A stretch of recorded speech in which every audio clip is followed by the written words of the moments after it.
Okay, let's try this one more time here. And sorry about that, those of you who had jumped on. I don't know what happened. The camera froze. And so technical difficulties, I guess. And so let's try this one more time here, all right? Let's go ahead and if you are now jumping on, I'm not sure if anybody is yet. We've had a rough start here to our power up, and so the last couple of days been a little rough. I think it was Wednesdays was a little rough, and then today as well. And so we'll give everybody a second to get on here. I know this is the second run through, and I apologize for that. So let's try this again here, okay? We've got a new stream going. And hopefully this one will work. All right. Now, let's go ahead and get started. Today is Friday, as we already said. It's June the 9th. And I hope you had a great week, man. We're looking forward to the weekend. Don't forget services this Sunday, regular scheduled services, and excited about that, Lord willing. And man, it seems like it's been a while since we had regular services. Last week we had that fire, so we didn't have services Sunday morning. A week before that, we had our Memorial Day picnic, and so we're kind of getting back into the swing of things and excited about that.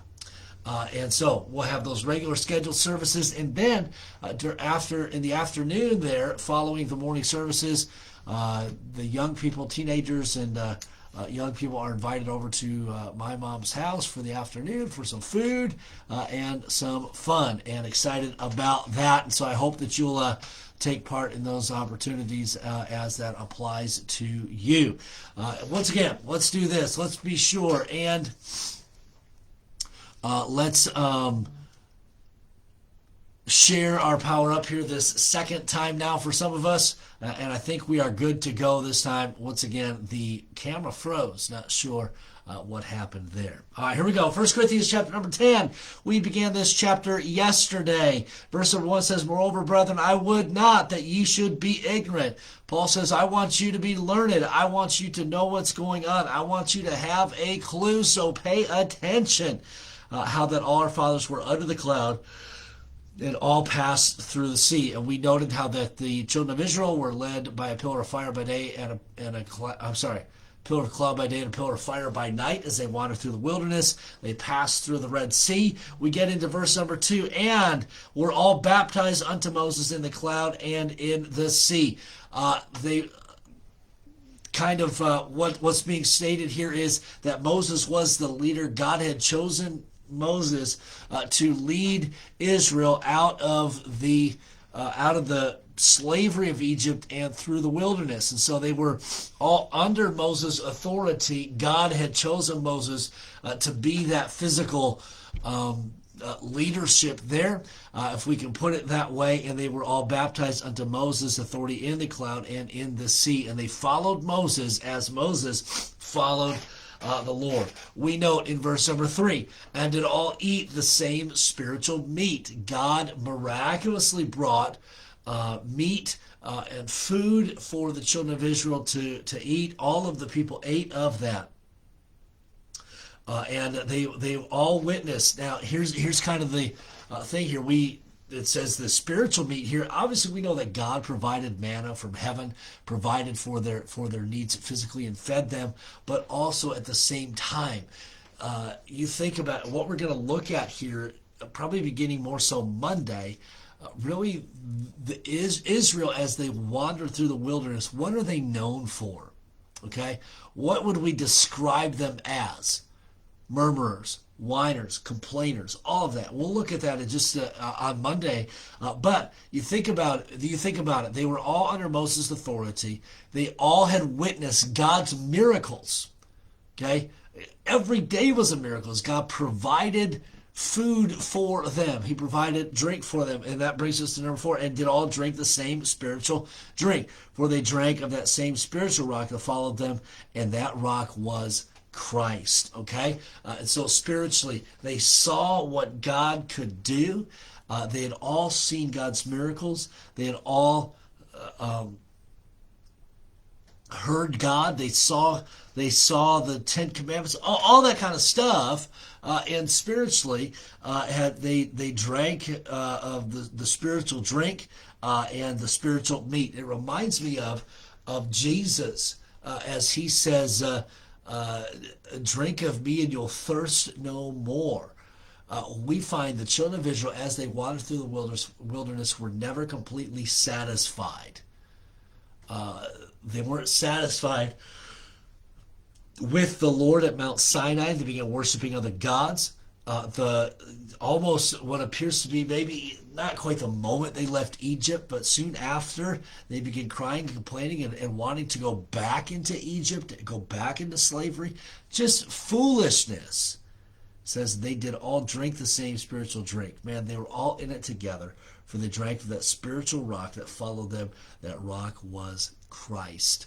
And then I want you to note verse number 5. But with many of them, God was not well pleased. For me, I might say, well, you think? Man, many of them turned their backs on the Lord. Many of them lost their lives.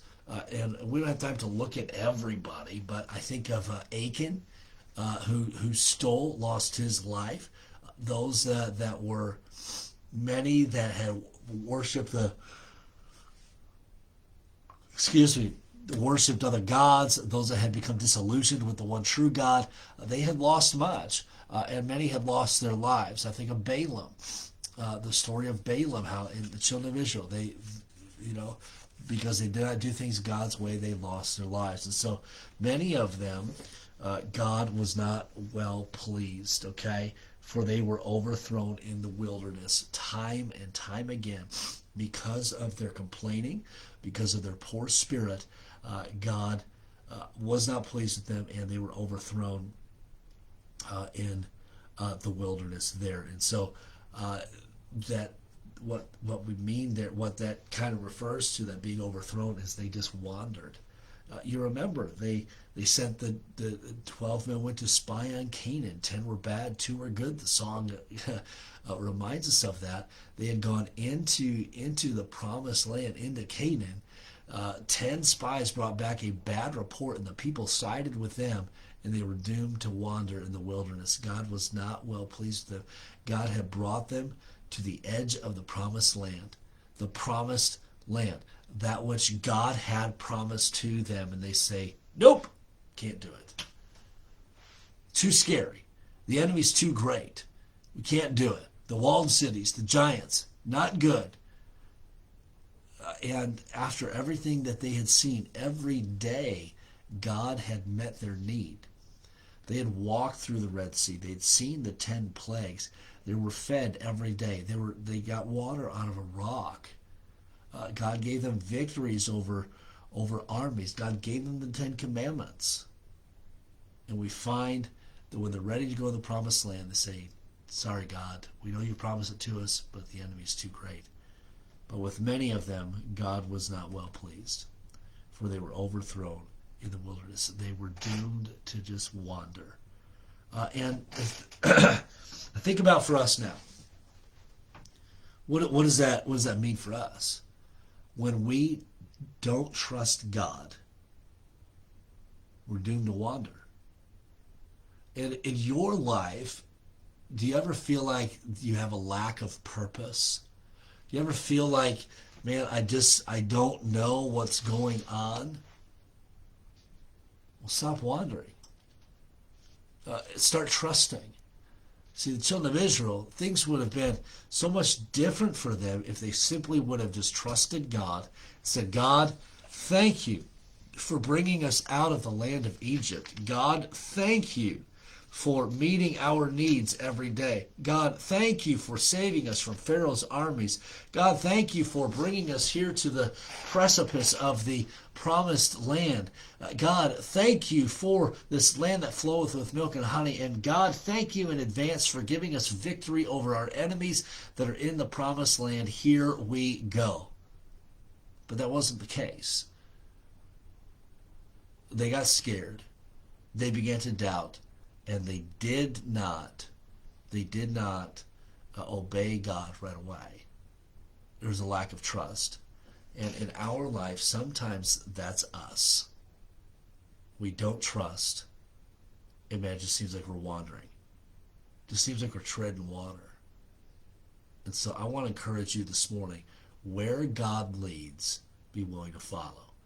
Sometimes the path is smooth sailing, and sometimes the path is difficult, but be willing to follow. All right, we'll end with that today. Thank you so much for being on here with us this morning. Let me welcome those who have commented live. Brian and Cindy, good morning to you both. Cliff and Karen, good morning to you. Charlie and Marcia, good morning to you. Have an awesome day.